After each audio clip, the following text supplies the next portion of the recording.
So I'm still enjoying being outside. We might as well be outside as long as it's nice out here. So my question for you is, what should you do? What's the right thing to do? What's the best thing to do? Should you follow your heart or your intuition? Should you do what other people are telling you to do? What should you do? So, recently I was told try to get the word should out of your vocabulary because in the end, it just causes a lot of havoc. So, if you think about it, when you spend time in this life and in this world, looking at other people and thinking, you should be doing this or you should be doing that, that's a perfect way for you to be judging other people. And so we sit in judgment of others. You should be doing this. You should be doing that. Hear the bird? And um, we also sit in judgment of ourselves. Madelyn, Dr. Madelyn should be treating patients as a dentist. She should be waking up at 6 o'clock every morning, getting dressed, and going there because, after all, I spent 12 years after high school in college, including getting my master's and my doctorate. So, Dr. Fletcher, Dr. Madelyn, is here saying, do I always have to be doing what I should be doing? So, one thing that I read in a book is that we are 100% guaranteed to be imperfect. And so part of the shoulds is trying to be perfect. For so many years, I tried to be perfect. I tried to do the things I was supposed to do. I should be doing this. I should be doing that. And my parents were starting to get older and ailing. And so, all of the parameters say I should be doing this or I should be doing that. So in your life, you're being told, you should go out and get a good job and make lots of money, and that way you would be successful. So that's just one way of doing things, right? Okay. So the other day, I heard someone talking about how one of their children wasn't very happy, and they were kind of like not doing a whole lot. They were just hanging out, not doing a whole lot, and weren't very happy. So they told them that I'm not going to invest in your unhappiness. And so they had their child, it's an adult child, they had them, move out, go find their own life, and find their own way. On the one hand, the mother could feel like I should, no matter what, be helping my child because that's what I'm supposed to do. But she could also have the belief of the only way my child can be successful and happy is if they go to college and make lots of money. So you don't want to put your own shoulds upon someone, but you can still have your boundaries, saying this is what I will or won't invest in and put money into. And it's not a matter of if I should do this or I shouldn't do it. It's following your intuition in your heart and doing what is right for you.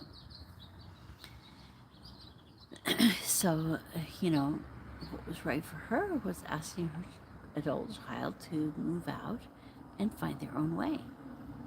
And so that's what they did. It doesn't make them a bad parent, and it doesn't make them a bad child. They are finding their way, and the parent is as well, and they're living their lives. So when we look at what should or shouldn't be done, um, an example is when I was quite young, my mother decided that in the Bible, where it says that men shouldn't wear women's clothes and women shouldn't wear men's clothes, that women had a certain style of clothes that they had to wear in order to be a woman. Otherwise, they were dressing in men's clothes. So, wearing leggings or slacks, any kind of slacks, even my mother doesn't even like to wear to bed, the slacks and stuff to bed, as pajamas. She prefers a nightgown. She has been wearing pajamas, but I know it's hard on her. She really has a strong belief that it's a salvational issue for her to be able to go to heaven and be with Jesus. She needs to wear clothes at all times that are what she considers feminine. And what we have found over time, what I have found, is that many different people see many different things as feminine or not. And so it's really hard for her to put on me what I believe is feminine. And I don't even have to wear things that are feminine if I don't want to. Anyway, I found that I was about 30 before my mother um, kind of gave up on all that. She quit judging me and telling me what to do. She gave up at about the time I was 30. But she never lost in her heart that I'm not going to be saved and I'm not going to go to heaven and I'm not going to see Jesus because I don't wear dresses all the time. And I'm not a vegan. There's a few other things that I really need to do because Jesus told us to do it, and so we're supposed to do it. So, anyway, in the same Bible text, it says that someone like me should be stoned. So, um, I'm kind of glad that she didn't take that part literally. Or as soon as I became a pagan polytheist, she would have had to stone me. Ooh, the birds flew over. Anyway, so that's another example of where somebody looks at me, and every time they look at me, they think this is what she should be doing and judging me. So, what I find is that you have these little things in your head that were put there repetitively over time. And a lot of people talk about it as being part of your subconscious.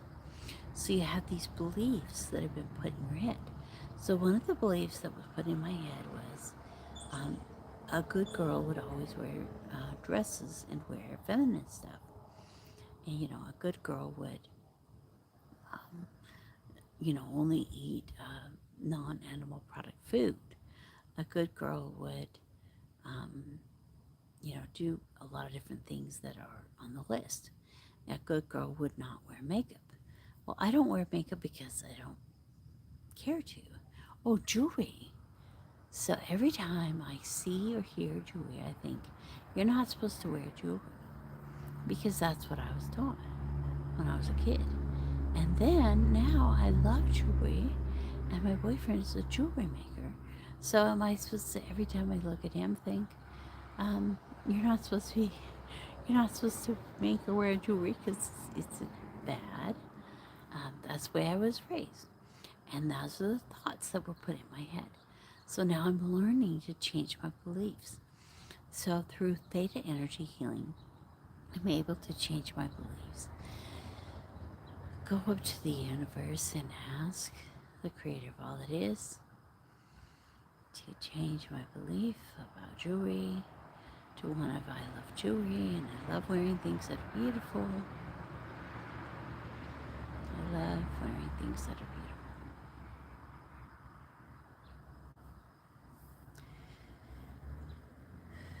We can go up and we can change our beliefs. So as an energy healer, I do that with my clients, help them to identify their beliefs and change them so that they can live a fuller life. And you also work on anytime one of those thoughts starts to come into your head, reject it and think a new thought. You know, I love jewelry. I love wearing jewelry. I think jewelry is beautiful. I'm beautiful with or without jewelry, but certainly can add to my experience in life.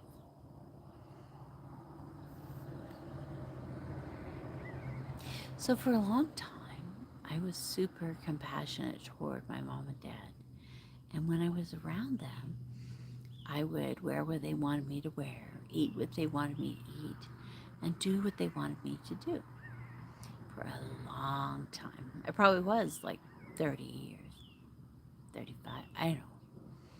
I was really far in my life before I started wearing pants around my mom. So now, later I realized that she didn't realize that my beliefs had changed. So she didn't know that I was on the bad path, according to her. That's another belief I have to change. I'm not on a bad path, I'm on the good path. I'm actually very happy, joyful. I'm on a good path.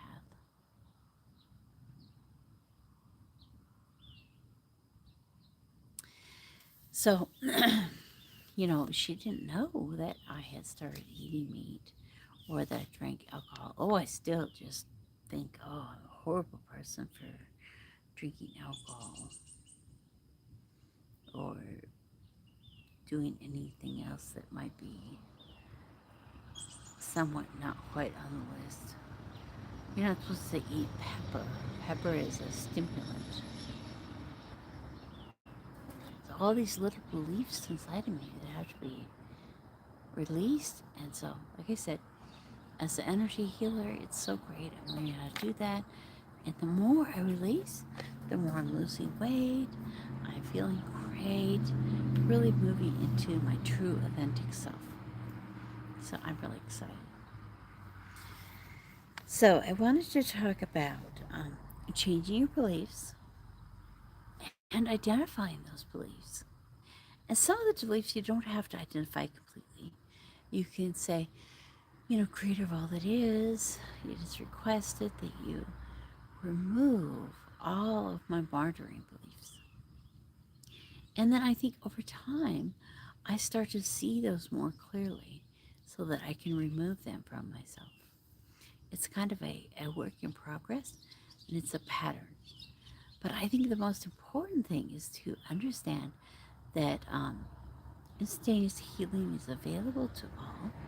This changing of our beliefs and our feelings is instantaneous, and that simply we have a lot of habits that have ingrained in us that begin to dissolve as we connect with the here and now, the 0 point, the one space.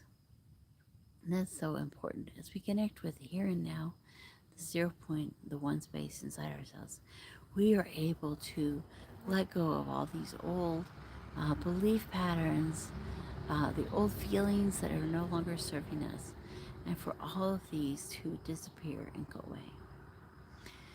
So the other thing I wanted to talk about was kind of the concept of, because we were talking about shoulds, all the things that you think, I should do this or I should do that.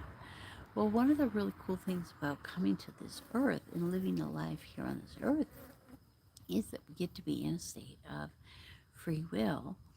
And so we really get a chance to be who we want to be and experience what we want to experience.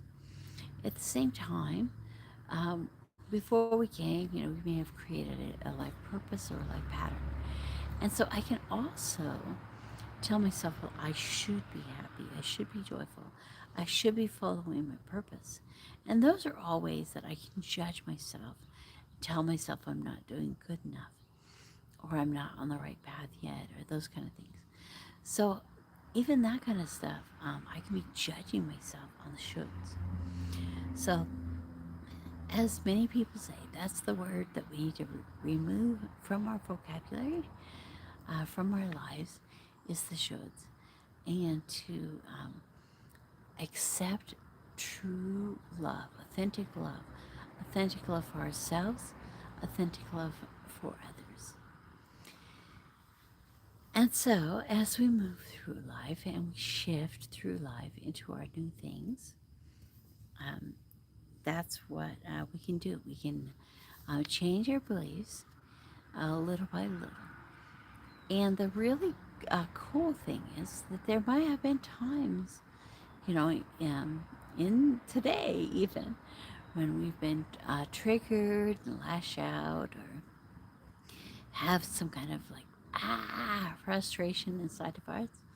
But even in those times, we're learning something about ourselves. We're learning about more patterns, more beliefs that could be changed, more feelings and emotions that need to be released and that can be released. And as we do this, we become lighter, freer, and more connected with the earth and the universe. All right, so I guess I can keep on talking forever, but the main thing I wanted to talk about today is the connecting with the shoulds. So in your life, are you noticing some things that you think you should be doing, but you aren't doing them, and you're judging yourself because of it? Or the things that you should think that other people should be doing, either your parents, your siblings, your friends, your significant other people in your life that you think they should be doing something, and you're judging them because of it. So learn to embrace everyone where they're at. We're all learning and growing and become better people. And lay off what you think you should be doing. Learn to follow your heart, follow your intuition, follow what is really going on with you, and connect with your higher self. So what should you be doing? Or what am I doing? What am I doing at this moment? And connect with this moment in time.